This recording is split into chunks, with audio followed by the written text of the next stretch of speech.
السلام علیکم ورحمت الله وبرکاته. دا دی نن بیا د یوې نوې ویډیو سره ستاسو په خدمت کې یم.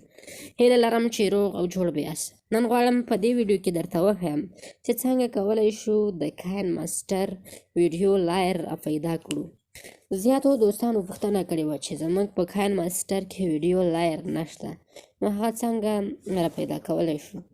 نو د دې لپاره که چېرته ستاسو په کاین ماسټر کې هم دا مشکل وي، نو دا ویډیو تر سره وګورئ او په څنګ کې چینل هم ورسره سبسکرایب کړئ او ګنټۍ نشان هم ووهئ تر څو زموږ هره ویډیو تر تاسو پورې در ورسیږي. نو راځئ په ویډیو باندې پیل کوو.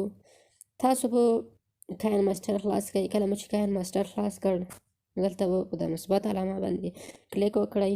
دلته یو اسفیکټ ورته انتخاب کړئ. نو زه 14 په 9 انتخابوم. دلته یو بیکګراوند انتخابو. نو بیکګراوند دا بیکګراوند ده.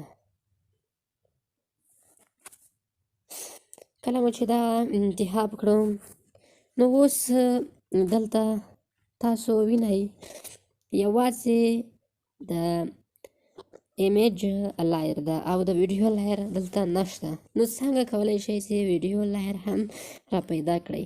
نو د دې مشکل حل کولو لپاره دا ویډیو تر پایه تر سره وګورئ. نو راځو اوس د کاین ماسټر څخه اگزیټ کېږو. یا د بټن یې کلیک وکړئ.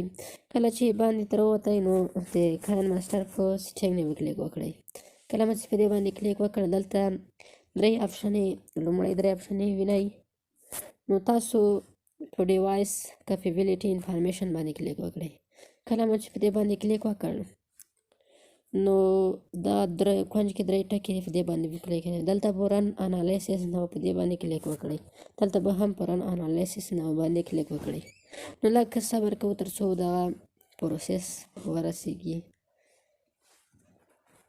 دا ویډیو تر څو سکیپ کوم تر څو اوږده نه شي.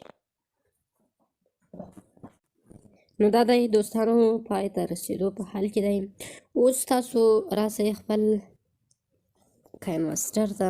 دلته بیا په دې باندې کلیک وکړئ او دلته اسپیکټ ورته انتخاب کړئ. کله مو چې دغه ورته انتخاب کړئ، نو اوس یو بیکګراوند ورته انتخاب کړئ.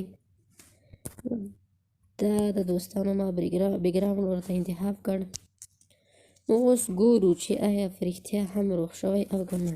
نو دا د دوستانو تاسو لیدلی شئ چې دلته ویډیو لایر هم را پیدا شو. دا وه زموږ د نن ورځې ویډیو. هیله لرم چې خوښه سوې مو وي. د داسې نورو ویډیوګانو لپاره دا چینل در سره سبسکرایب کړئ. مننه.